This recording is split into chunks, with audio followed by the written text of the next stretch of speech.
Well, it's around about 11 p.m. The sun has gone down a few hours ago, and tonight is the real test. It's my first night out in the wild, all on my own. What was that noise? I better go and check that out. Wish me luck. Oh, I can't open the door now.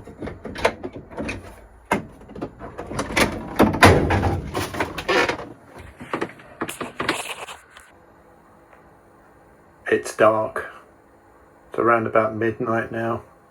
Still haven't got to sleep. Have I moored properly? Are the ropes tied up? The anxiety is getting to me.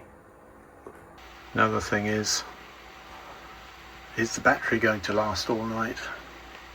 Hence candle power for a bit of light. There, we've got the moon. The clouds flat going over. I don't know if we can see it in the water there, with the reflection.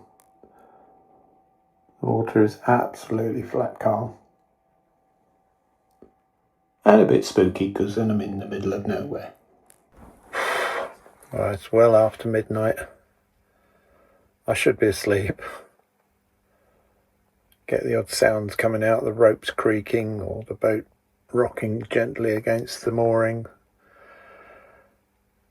And of course you jump at every sound. So I think I'm going to read a book. Christmas present actually. There you can see that. It's called Tales from the Tillerman by Steve Hayward. Now, he's apparently quite famous in the British waterways. He's a writer, journalist, filmmaker. Worked on the BBC, Channel 4. And he's written 4 books before this one. So I'm looking forward to reading that. Hopefully I won't see you until morning. Our reading is not helping much by putting me to sleep. It normally does. Normally fall asleep within about 10 minutes after starting to read something. So I'm just going to turn the light off and I'll see you in the morning.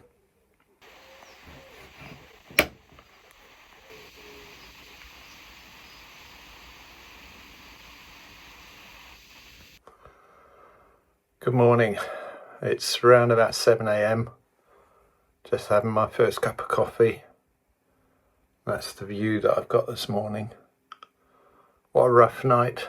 Not a lot of sleep, as you can see in my face.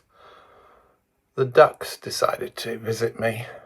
First of all, just talking to each other for about an hour.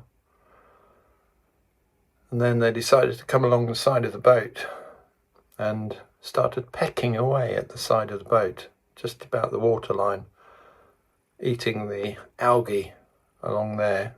It sounded like a rapid fire machine gun with 2 of them going there.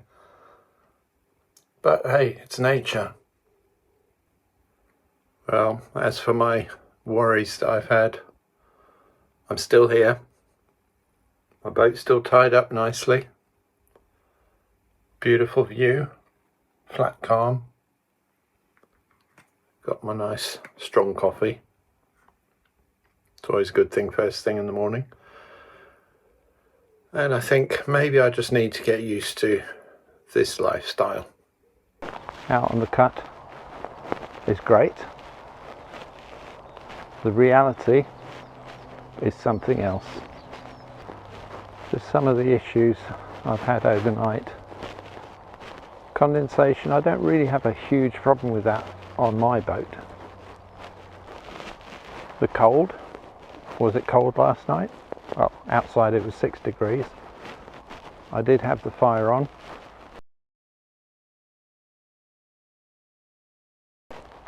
However, about 1 o'clock in the morning, I looked at the temperature gauge and it was 26 degrees inside the boat. Quite uncomfortable. Difficult to sleep, so I turned it off. The fire, that was. This morning when I got up, the boat inside was 16 degrees and the fire was already on its minimum setting, so not sure how I'm going to solve that one. Comfort on the boat, yeah, it's comfortable, just like a house. I've got all the things that I need. Well, most of the things that I would like I don't have, like a bath. Obviously I've got a shower which works well. Oh, a bit slippery here. So let me just watch where I'm going. You can see along the bank here, the way it's not quite sort of straight.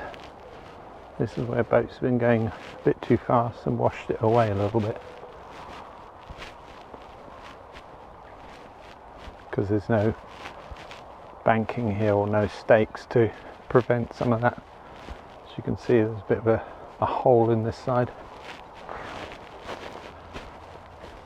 And some of the issues I had or am having overnight. So if I don't look at you, I'm looking where my feet are going as well. This towpath is very uneven. Probably the biggest one at the moment is the battery. Even with everything switched off apart from the satellite dish, so that I've still got internet overnight. I want to see how that works, mainly for security of the boat.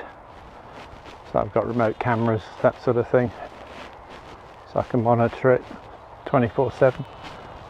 And yes, they stayed on all night, which is good.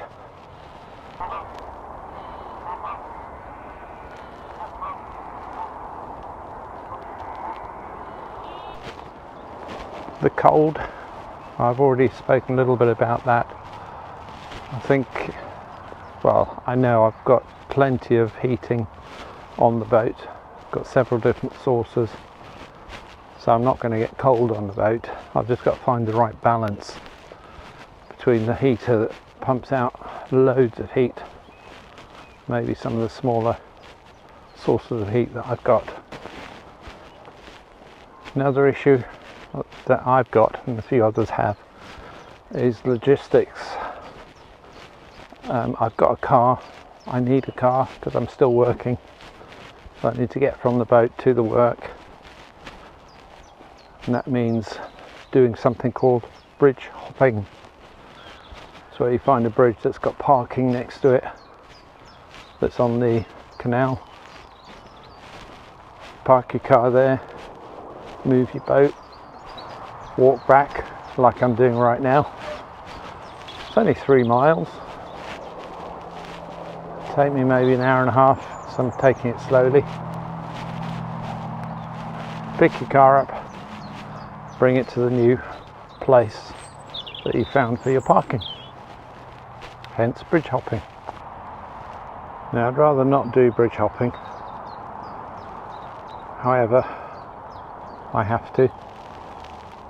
So I just need to suck it up, I guess, and put up with having to do this little walk, which is not a bad thing, I suppose, for my fitness. I did consider trying to use this bridge because it's about a third of the way closer to where the car is.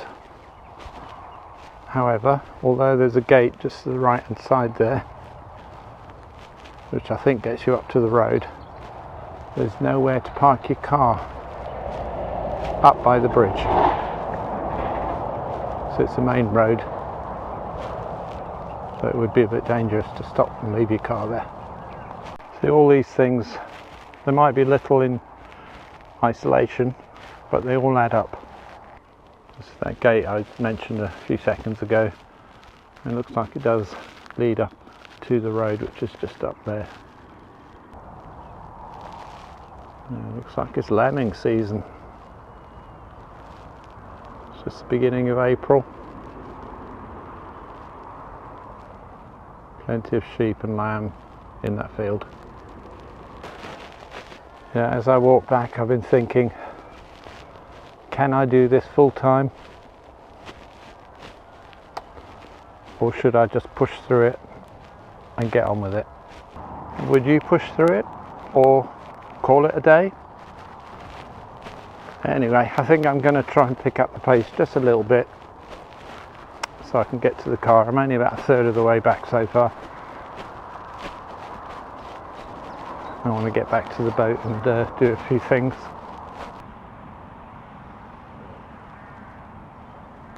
Probably the noisiest birds on the canals. They're quite pretty nonetheless. I've just noticed in a farmer's field on the other side there's quite a large fire going.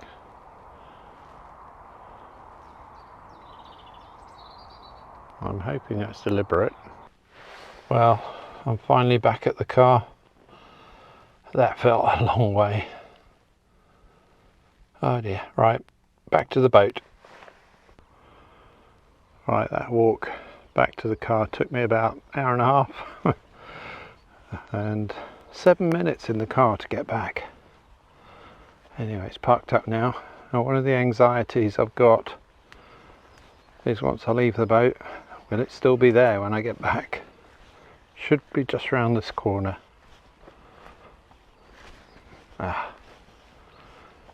Phew! And there it is. Nothing's changed, of course.